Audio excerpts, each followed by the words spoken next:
Shalom. Apa kabar semuanya? Apa kabar semuanya? Luar biasa. Oke, puji Tuhan. Benar ya, luar biasa artinya luar dari biasa. Jadi biasanya apa dong? Biasanya nggak bagus ya. Luar biasa berarti bagus. Bisa juga luar biasa artinya biasanya bagus, luarnya jelek gitu ya. Kita luar biasa yang mana nih? Yang naik atau turun? Excellent, amin. Ya, kita luar biasa artinya hidup di atas biasa-biasa saja. Amin. Amin ya teman-teman ya, Bapak Ibu Saudara ya. Haleluya. Nah, jadi ini adalah hari pertama di tahun 2025 kita doa puasa ya.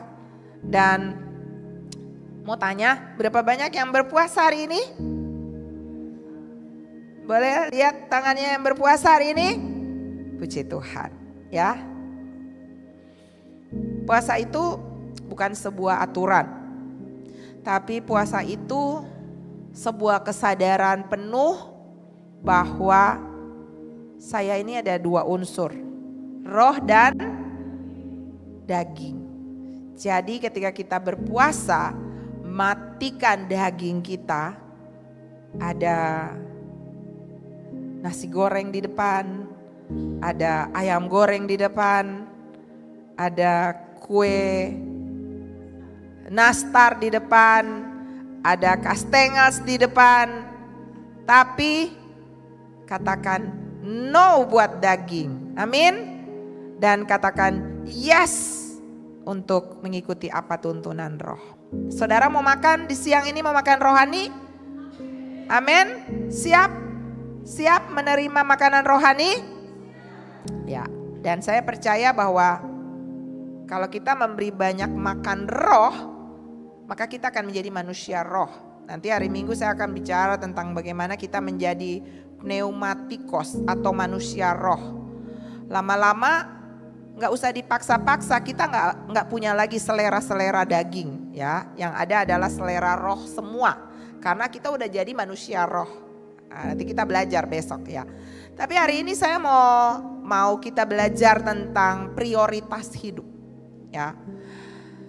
Prioritas hidup yang harus kita lakukan di hari-hari yang semakin jahat, di hidup yang singkat ini. Kemarin ya kita turut berduka ya dengan Ibu Dona yang kakaknya dipanggil pulang oleh Tuhan di umur yang ke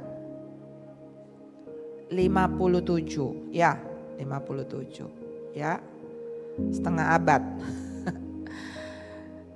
Dan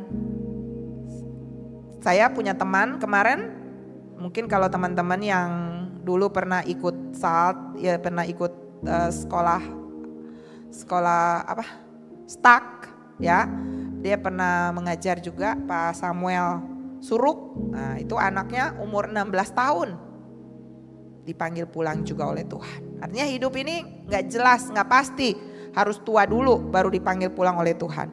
Semua kita lagi antri ya kan. Tapi masalahnya bukan matinya itu, masalahnya kemana setelah kematian itu. Nanti saya saya punya tulisan itu tentang kematian itu adalah langkah awal sebuah kehidupan yang spektakuler ya. Tapi pagi ini siang ini saya mau ajak saudara tentang prioritas di hidup yang singkat, di dunia yang semakin jahat dan semakin banyak masalah. Kita harus tahu nih, supaya kita gak hidup sembarangan ya. Kita harus tahu mana yang harus didahulukan dan mana yang tidak. Buka dengan saya Lukas 10 ayatnya yang ke-38 sampai dengan ayatnya yang ke-42. Oke, kita baca, saya baca untuk Bapak Ibu. Judul daripada perikop ini adalah Maria dan Marta. Ketika Yesus dan murid-muridnya dalam perjalanan, tibalah ia di sebuah kampung. Seorang perempuan yang bernama Marta menerima dia di rumahnya. Kampung itu namanya Betania ya. House of Dating, rumah kencan. Tuhan sangat suka pergi ke situ, di satu rumah yang keluarga di sini adalah Maria, Marta dan Lazarus ya. Pernah tahu kan kisah itu? Lazarus mati, Tuhan datang dan Lazarus bangkit. Nah itu di Betania ya Bapak Ibu ya. Perempuan itu mempunyai seorang saudara yang bernama Maria. Maria ini duduk dekat kaki Tuhan dan terus mendengarkan perkataannya. Sedang Marta sibuk sekali melayani. Ia mendekati Yesus dan berkata, "Tuhan, tidakkah engkau peduli bahwa saudaraku membiarkan aku melayani seorang diri? Suruhlah dia membantu aku." Tetapi Tuhan menjawabnya, "Marta, Marta, engkau khawatir dan menyusahkan diri dengan banyak perkara. Tetapi hanya satu saja yang perlu. Maria telah memilih bagian yang terbaik yang tidak akan diambil daripadanya." Amin.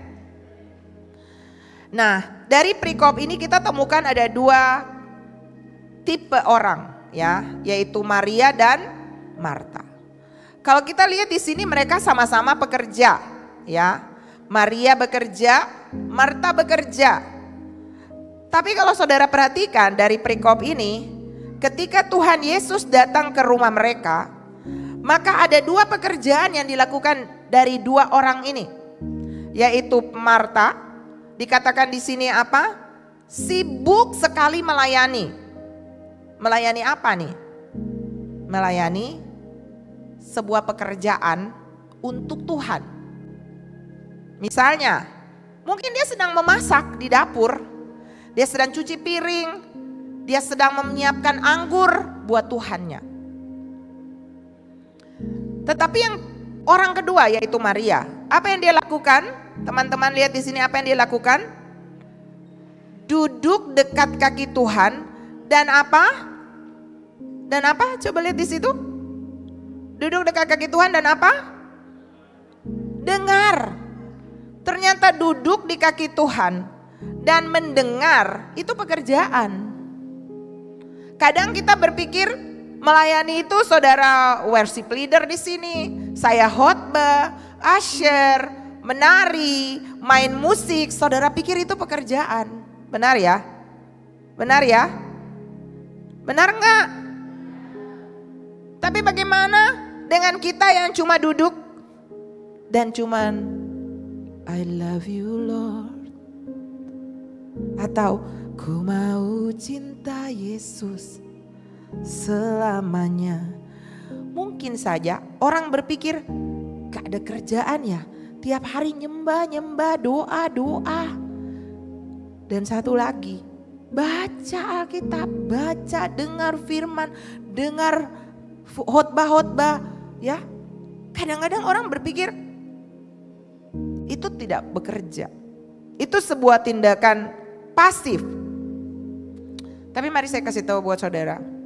Mari kita lihat penilaian Tuhan. Manusia bisa menilai Anda rajin, Anda melayani dengan sepertinya sungguh-sungguh. Tapi nilai Anda ditentukan oleh ini. Seberapa waktumu duduk dekat Tuhan. Saya ulang.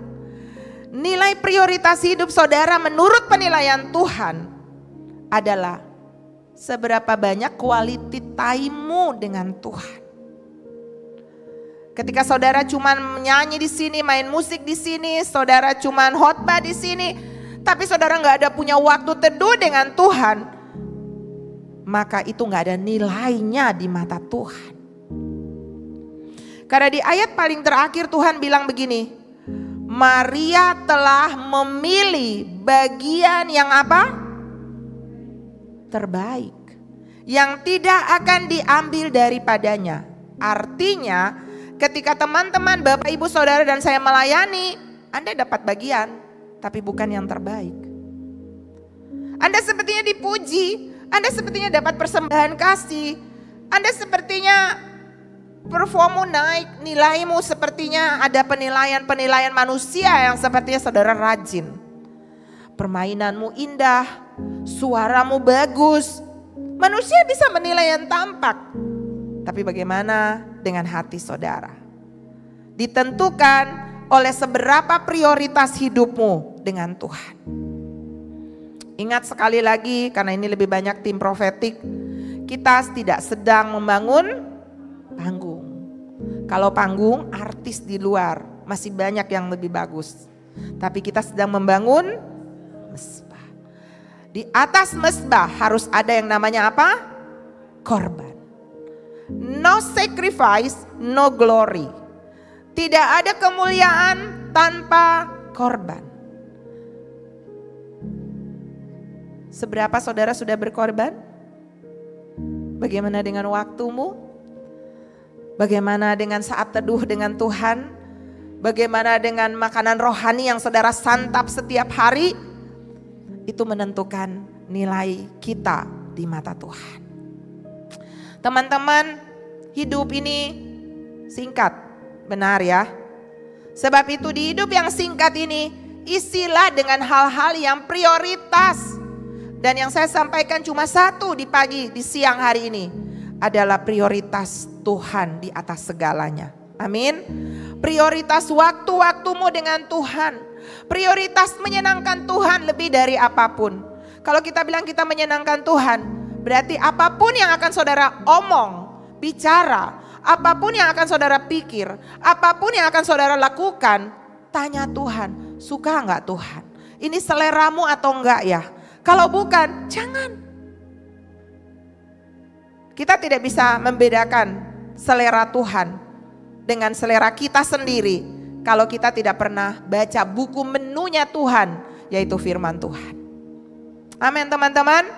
Sebab itu satu-satunya cara untuk saudara bisa mengisi hari-hari, memprioritaskan hal-hal penting. Saya mau tanya, berapa banyak Bapak Ibu teman-teman yang setiap hari punya waktu teduh, quality time dengan Tuhan, sharing dengan Tuhan, dengar Tuhan bicara. Pertama dulu, berapa banyak yang punya waktu bicara dengan Tuhan setiap hari? Boleh lihat tangannya? Oke, bicara dengan Tuhan berarti saudara ngapain? Doa, ya kan? Berapa banyak yang cuman bicara saja tanpa mendengar? Artinya Anda cuma doa, Tuhan aku mau makan, berkati ya makanan ini, aku mau makan dalam nama Yesus. Tuhan aku mau tidur, terima kasih ya untuk malam indah, aku mau tidur sampai pagi. Tuhan terima kasih ya, aku sudah dapat jodoh. Tuhan terima kasih ya, pekerjaanku ada dapat seperti itu. Berapa banyak yang setiap hari melakukannya? Boleh lihat? Berdoa tiap hari, berdoa makan, berdoa bangun pagi, terima kasih aku sudah bangun pagi. Malam mau tidur, aku sudah mau tidur lagi. Berapa banyak yang melakukannya? Ini minimal anak Tuhan. Coba lihat tangan-tangannya yang minimal setiap hari berdoa, benar. Yang kedua nih, berapa banyak yang setelah berdoa lalu tanya Tuhan, Tuhan mau ngomong apa? Saya udah ngomong tadi nih, Tuhan mau ngomong apa? Atau sekedar diam lalu bilang begini, Tuhan sebenarnya aku mau kerjaan itu. Atau Tuhan cewek itu cantik ya, saya suka sama dia. Tapi Tuhan suka enggak? Berapa yang melakukannya? Dalam keputusan tanya Tuhan, boleh enggak Tuhan? Boleh lihat tangannya? Mungkin tidak tiap hari, tapi pernahlah melakukannya. Pernah ya, ini saya sudah kasih apa? Berapa yang pernah, mungkinlah sekali dalam hidupmu engkau bertanya ke Tuhan tentang keputusanmu. Boleh lihat tangannya? Wow, ada yang belum. Kalau saudara belum melakukannya, berarti saudara sedang hidup mengikuti maumu sendiri. Saya pastikan one day Anda pasti nyasar. Satu saat saudara pasti nyasar. Karena yang tahu hari esokmu cuma Tuhan. Yang tahu tuh cowok atau cewek cocok buatku Tuhan. Hari ini dia cantik, mempesona. Besok bisa jadi dia bau kencur. Kalau bau kencur masih lumayan. Kalau babak belur. Jadi teman-teman, mau tahu prioritasmu, mau tahu nilaimu di mata Tuhan, cuma satu ini ya. Saya nggak ada poin banyak. Berapa banyak waktumu dengan Tuhan? Ketika Anda berbicara dengan Dia. Dan yang kedua, berapa banyak keputusanmu ditentukan oleh Tuhan. Saya ulangi, berapa banyak waktumu dengan Tuhan ketika Anda berbicara dengan Dia, dan berapa banyak waktu saudara mendengar Tuhan berbicara. Tapi tidak cukup sampai di situ. Kalau Tuhan bicara dan saudara nggak dengar, bisa juga. Tuhan mau kita ada di next level, mendengar dan melakukan. Itu artinya Anda telah memilih bagian yang terbaik yang tidak akan diambil daripadamu. Kita nggak pernah tahu hidup ini akan seperti apa ke depan, dunia ini akan seperti apa ke depan.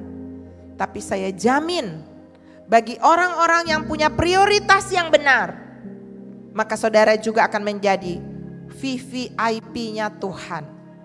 You know VVIP-nya Tuhan? Apa itu? Apa? VVIP itu apa? Very, very important person. Artinya apa? Orang yang sangat spesial, very, very. Bukan cuman very, VIP, VVIP. Artinya very, very important person. Artinya orang yang sangat penting. Orang yang sangat penting itu fasilitasnya banyak. Amin. Teman-teman mau dapat fasilitas? Saudara mau dapat fasilitas dari surga? Wow. Bahkan ketika Anda tidur, Tuhan memberkati saudara. Ketika Anda gak bikin apa-apa, Tuhan udah mikir, aku mau kasih berkat buat dia. Terlalu sering di hidup saya mengalami itu dan saya merasa saya belum baik-baik banget. Saya bukan orang yang terbaik, saya bukan orang yang kayaknya udah bikin apa, enggak. Masih banyak kekurangan, masih banyak kelemahan. Tapi satu hal yang saya tahu di hidup adalah dalam setiap keputusan apapun, saya selalu melibatkan dan bertanya kepada Tuhan. Itu membuat dia merasa penting buat saya, dan saya memang dia penting memang buat saya. Dan saya tahu Tuhan sangat mengenal orang-orang yang tahu Tuhan itu penting bagi dia. Percaya saudara? Tuhan sangat tahu, dia sangat kenal. Alkitab berkata Tuhan dekat dengan orang-orang yang hatinya melekat, hatinya hancur, suka datang ke Tuhan. Aku rindu Tuhan. Kita gak perlu ngomong minta macam-macam, kita cuma datang, kita cuma duduk dan kita cuma bilang, I love you Jesus, I miss you Jesus, I want you Jesus. Minta Tuhan peluk aja, gak usah minta. Setiap kali kita ketemu Tuhan, jangan taruh di otakmu karena Anda butuh sesuatu. Itu sama dengan kita sedang menjadikan Tuhan UGD, unit gawat darurat. Pas butuh, pas cari. Itu kita bukan VVIP-nya Tuhan. VVIP-nya Tuhan artinya selalu rindu Tuhan, selalu mau nyenangin Tuhan. Waktu mau bikin apa-apa, kadang-kadang kalau saudara sudah bikin, saudara pikir enggak? Aku baru bikin itu tadi, Tuhan senang enggak ya? Aduh Tuhan ampun, ternyata itu nyakitin hati Tuhan. Belajarlah untuk terus merasa apa rasa Tuhan. Amin teman-teman, amin. Itu prioritas. Ketika saudara berpikir untuk selalu menyenangkan Tuhan, saudara gak usah kejar, Tuhan akan pikir senangkan Anda. Benar, Tuhan akan pikir bagaimana aku tolong anak ini. Apakah tidak ada masalah? Ada. Tapi selalu ada solusi bagimu. Amin. Karena dia akan menyediakan yang terbaik bagi orang-orang yang sangat dia kasihi. Dan orang-orang itu adalah orang-orang VVIP yang sangat dekat dengan Tuhan. Ketika seorang menjadi VVIP presiden, wah dia menjadi orang dekatnya. Ngomong apa presiden dengar. Kalau mau dibilang nepotisme itu ada atau enggak, ada. Iya dong. Ketika orang dekat dengan seseorang, sering curhat, sering berbagi, sering dengar, suka dengar, taat lakukan apa yang bosnya bikin, pastilah akan jadi kesayangan bos.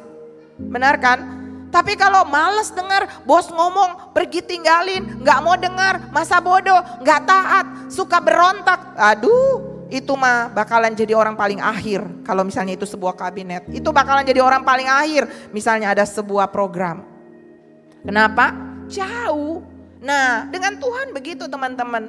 Kalau kita dekat dengan Tuhan, suka duduk di kaki Tuhan, suka dengar Tuhan bicara, suka lakukan apa yang Tuhan mau. Intinya kita mau menyenangkan hati Tuhan. Amin. Maka saya jamin sejamin-jaminnya, saudara pasti akan mendapat jaminan sebagai orang penting bagi Tuhan. Amin. Amin. Bapak Ibu, mari kita masuki tahun 2025 dengan punya prioritas yang benar. Melayani boleh enggak? Boleh. Sangat dianjurkan. Tapi melayani apa? Pekerjaankah atau pribadi Tuhan? Prioritas melayani pribadi Tuhan. Melayani pekerjaan Tuhan itu yang kita lakukan setiap minggu di sini. Singers, WL, main musik, usher, multimedia, kamera. Itu pekerjaan Tuhan. Menginjil, saudara pergi melakukan amanat agung Tuhan. Itu melayani pekerjaan Tuhan. Tapi pribadi Tuhan adalah bagaimana Anda berbicara dengan Tuhan. Mendengarkan dia berbicara kepadamu. Memuji menyembah Tuhan. Menyenangkan hatinya setiap saat dalam setiap tingkah lakunya. Pekerjaan yang saudara lakukan untuk melayani pekerjaan Tuhan pun poinnya bukan untuk saudara punya kerjaan, bukan supaya saudara dapat sesuatu, tapi poinnya Tuhan happy. Amin. Kalau itu jadi poin saudara, maka saudara akan jadi poin-poin utama di hati Tuhan. Haleluya. Dan saudara akan melihat tahun 2025 akan ada banyak kejutan-kejutan bagi orang-orang pentingnya Tuhan ini. Wow, amin. Mau jadi dapat kejutan sebagai orang pentingnya Tuhan, amin. Mau? Ini lakukan. Banyaklah duduk di kaki Tuhan. Bangun pagi, jangan buru-buru cari handphone. Bangun pagi, apa yang saudara lakukan? Selamat pagi Tuhan. Udah gak usah langsung, jangan panjang-panjang dulu. Buka mata, pagi Tuhan Yesus, pagi Roh Kudus, pagi Bapa, love you. Dengan Tuhan tuh gitu aja, gak usah yang panjang-panjang dulu. Selamat pagi, I love you, terima kasih ya untuk jaga aku sepanjang malam. Aku mau jalan hari ini dengan Tuhan. Nanti baru pergi sikat gigi, lalu duduk, ambil gitar, menyembah Tuhan, silahkan ya. Tapi buka mata, yang ada di pikiranmu adalah, wow, aku ketemu Tuhan lagi untuk berjalan di hari ini. Jadi bangun hubunganmu dengan Tuhan, pribadimu dengan Tuhan. Maka hal-hal yang terbaik ini ya. Satu saja yang perlu, Maria telah memilih bagian yang terbaik, yang tidak akan diambil daripadanya. Artinya semua yang kita kerjakan, pelayanan kita, tanggung jawab, kesehatan, apapun yang ada pada kita satu waktu bisa diambil daripada kita. Tapi intimacy with God, hubungan pribadimu dengan Tuhan tidak akan berakhir selama-lamanya. Amin. Jadi saya berdoa teman-teman, gak usah dipaksa-paksa ya, khususnya tim profetik. Gak usah dipaksa-paksa, doa, baca Alkitab, gak usah dipaksa-paksa. Kalau saudara itu adalah kekasihnya Tuhan, saya yakin kalau Anda punya misalnya saudara yang sedang pacaran atau suami dan istri, gak usah kan dipaksa-paksa dekat dengan dia, gak usah dipaksa-paksa datang wakuncar gitu ya. Gak usah kan dipaksa-paksa, yang ada adalah saudara malah senang punya waktu-waktu dengan dia. Kekasih hatimu. Kalau Tuhan kekasih hati teman-teman Bapak Ibu Saudara, maka prioritas hidup kita cuman ketemu Tuhan. Amin.